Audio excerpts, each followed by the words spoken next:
Hey friends, if you wish to exit the magnifier on a zoomed screen on Windows 11, then please watch this video. I will guide you through the process. So here's the magnifier. You can click on magnifier to open it.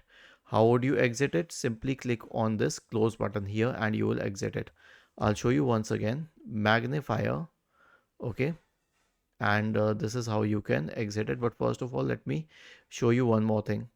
You can reduce the magnification using this minus icon. So it is not necessary that you need to what do we say, you need to exit it. You can simply reduce the magnification and it will be better for you. Was this helpful?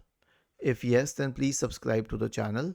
If not, then let us know in the comment section of the video on how we could help you further. Thank you for watching this video and have a nice day. By the way, one more thing, you can also exit the magnifier by pressing Windows plus Escape. Thank you.